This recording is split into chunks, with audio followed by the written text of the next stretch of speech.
Halo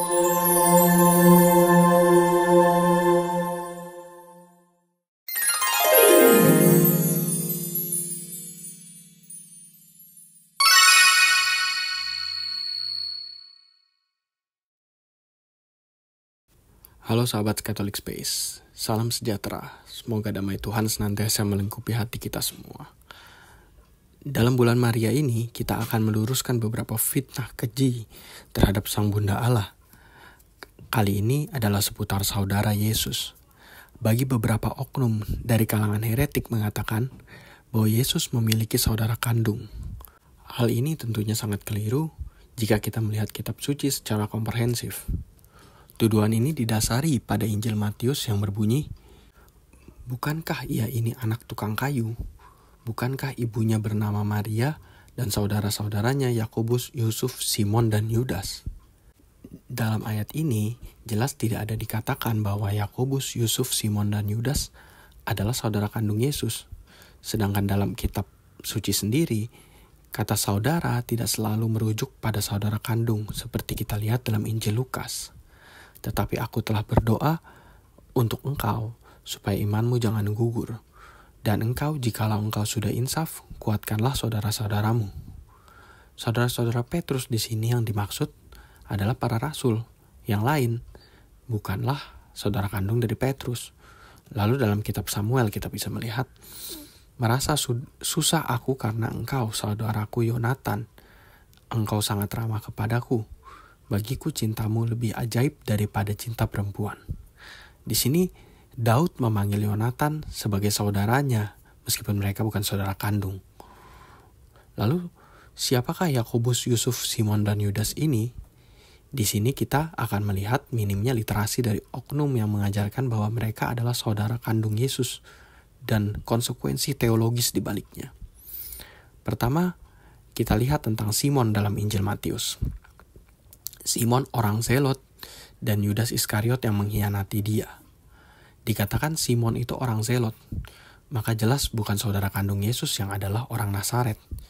Jika Simon adalah saudara kandung Yesus, tentu akan dikatakan Simon orang Nazaret. Lalu kita lihat dari Yudas, hamba Yesus Kristus, dan saudara Yakobus, kepada mereka yang terpanggil, yang dikasihi dalam Allah Bapa, dan yang dipelihara untuk Yesus Kristus. Di sini kita lihat bahwa dia mengatakan bahwa dia hamba Yesus dan saudara Yakobus. Jelas hubungan dengan Yesus bukanlah saudara kandung. Dan Yudas ini juga bukan Yudas Iskariot. Lalu kita bisa melihat dalam Injil Lukas berbunyi, Yudas anak Yakobus dan Yudas Iskariot yang kemudian menjadi pengkhianat. Di sini jelas Yudas adalah anak dari Yakobus, karena Yudas Iskariot adalah anak dari Simon Iskariot. Seperti kita lihat dalam Injil Yohanes, yang dimaksudkannya ialah Yudas anak Simon Iskariot, sebab dialah yang akan menyerahkan Yesus. Dia seorang di antara ke-12 murid itu. Lalu kita beralih ke saudara Yudas yang adalah Yakobus. Secara jelas kita melihat ada 2 Yakobus dalam bilangan Rasul Yesus dalam Injil Matius. Inilah nama ke-12 Rasul itu. Pertama Simon yang disebut Petrus, dan Andreas saudaranya, dan Yakobus anak Zebedeus dan Yohanes saudaranya. Yakobus pertama kita lihat adalah anak Zebedeus. Lalu ayat berikutnya mengatakan, Filipus dan Bartolomeus, Thomas dan Matius pemungut cukai, Yakobus anak Alfeus dan Tadeus. Yakobus kedua dikatakan anak dari Alfeus. Lalu masih dalam Injil Matius dikatakan, dan ada di situ banyak perempuan yang melihat dari jauh, yaitu perempuan-perempuan yang mengikuti Yesus dari Galilea untuk melayani dia. Di antara mereka terdapat Maria Magdalena dan Maria ibu Yakobus dan Yusuf, dan ibu anak-anak Zebedeus. Nah, kita bisa melihat Yakobus adalah saudara dari Yusuf, di mana ibu mereka berdua juga bernama Maria, namun tidak ada dikatakan Maria ibu Yesus. Maka jelas kita dapat melihat nama-nama orang tua dari Simon, Yudas, Yakobus, dan Yusuf. Maka jelas ajaran bahwa Yesus memiliki saudara kandung adalah ajaran yang keliru. Kemudian kita bisa melihat pendapat para bapak gereja. Pertama kita melihat pendapat bapak gereja Santo Agustinus terkait hal ini. Maria perawan pada saat dan sesudah melahirkan Yesus Kristus, sehingga Maria adalah perawan selamanya. Ini kata Santo Agustinus. Lalu kata bapak gereja Tertulian dikatakan, dan sungguh ada seorang perawan yang melahirkan Kristus, supaya semua gelar kekudusan dapat dipenuhi di dalam diri orang tua Kristus melalui seorang ibu yang adalah perawan dan istri dari satu orang suami. Nah, maka jelaslah bahwa ajaran sesat tentang saudara kandung Yesus tidak alkitabiah dan sangat bertentangan dengan ajaran Bapak Gereja. Lebih jauh lagi, ajaran ini memiliki konsekuensi teologis yang sangat berbahaya. Karena dengan menyebut bahwa Yesus adalah saudara kandung mereka, maka secara langsung mengatakan bahwa Maria telah bersetubuh dengan Zebedius atau Alfeus atau Yakobus dan lain sebagainya.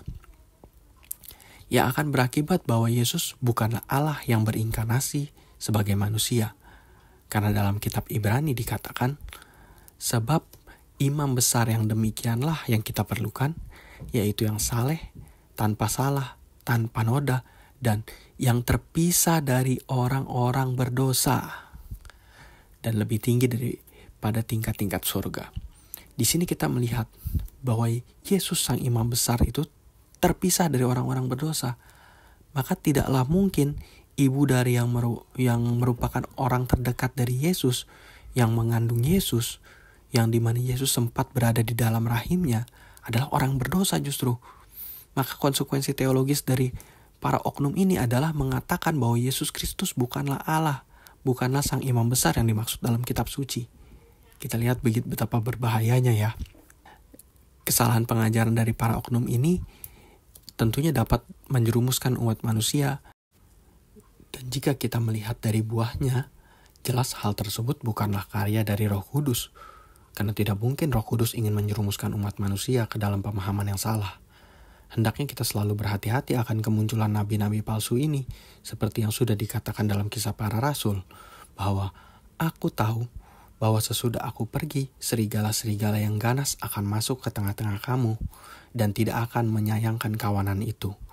Bahkan dari antara kamu sendiri akan muncul beberapa orang yang dengan ajaran palsu mereka berusaha menarik murid-murid dari ajaran yang benar, dan supaya mengikuti mereka. Jadi di sini memang sudah diperingatkan ya bahwa memang akan muncul ajaran-ajaran palsu begini, nabi-nabi palsu seperti ini akan muncul memang dikatakan, dan ini akan menyesatkan umat manusia.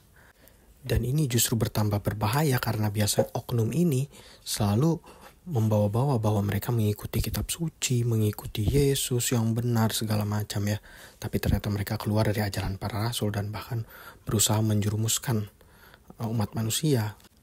Maka hendaknya kita sama-sama berdoa supaya Roh Kudus selalu menuntun kita kepada kebenaran yang adalah Yesus Kristus sendiri, di mana Dia mengatakan bahwa aku adalah jalan kebenaran dan hidup. Tuhan Yesus memberkati.